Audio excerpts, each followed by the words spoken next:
Hello friends, welcome to my channel. இன்றைக்கி என்ன பார்க்க போகிறோன்னா இட்லி உப்புமா தாங்க செய்ய போகிறோம். அதுக்கு தேவையான பொருட்கள் என்னென்னு பார்த்துடலாமா? பாருங்கள், வெங்காயம் நறுக்கி வச்சுருக்கேன், பச்சை மிளகாய், 2 தக்காளி, கறிவேப்பிலை, இட்லியை ஒரு 6-7 இட்லியை பொடி பொடியாக பிச்சு போட்டிருக்கிறேன், எண்ணெய், கடுகு, உளுந்துங்க பார்க்கலாம் எடுத்து வச்சுருக்கேங்க. வாங்க எப்படி செய்யலான்னு பார்க்கலாம். பாருங்கள், வாணலி சூடாயிடுச்சு. எண்ணெய் ஒரு 2 ஸ்பூன் ஊற்றிக்கலாம்.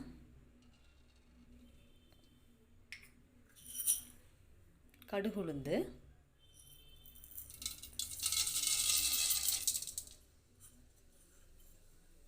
நல்லா பொரியட்டுங்க. நல்லா பொரிஞ்சிருச்சு. இந்த ஸ்டேஜில் பச்சை மிளகாய் ஒரு 3 பச்சை மிளகாய் போட்டிருக்கேன். எண்ணெயில் போட்டோம்னா நல்லா அந்த காரமும் இருக்கும். பச்சை மிளகாய் நல்லா வதக்கி கடிப்பட்டாலும் காரம் இருக்காதுங்க. இப்போ பெரிய வெங்காயம் ஒன்று ஸ்லைஸாக நறுக்கிட்டேன், அதையும் நல்லா வதக்கிக்கலாம். இப்போ உப்பும் மஞ்சளும் எடுத்து வச்சுருக்கேன், அதை போட்டுடலாம்.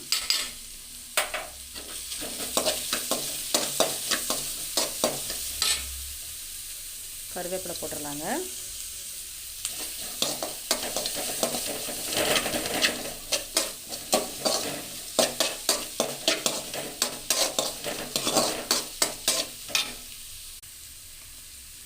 இப்போ தக்காளி போட்டுக்கலாம். நல்லா வதக்கிக்கலாங்க. பாருங்கள், இட்லியை போட்டுடலாம். பிச்சு போட்ட இட்லி அதை போட்டு நல்லா கிண்டிடலாங்க. கிண்டிட்டு காமிக்கிறேங்க. பாருங்கள், தக்காளி போட்டோன்னா ஜூஸியாக இருக்கும், இட்லி சூப்பராக இருக்குங்க. பாருங்கள், நல்லா கிண்டியாச்சு.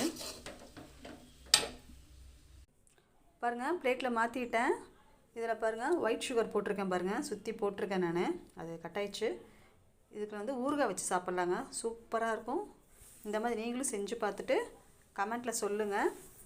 இந்த வீடியோ பிடிச்சிருந்தா லைக் பண்ணுங்கள், ஷேர் பண்ணுங்கள், மறக்காமல் சப்ஸ்கிரைப் பண்ணுங்கள், சேனலை சப்போர்ட் பண்ணுங்கள். தேங்க்ஸ் ஃபார் வாட்சிங்.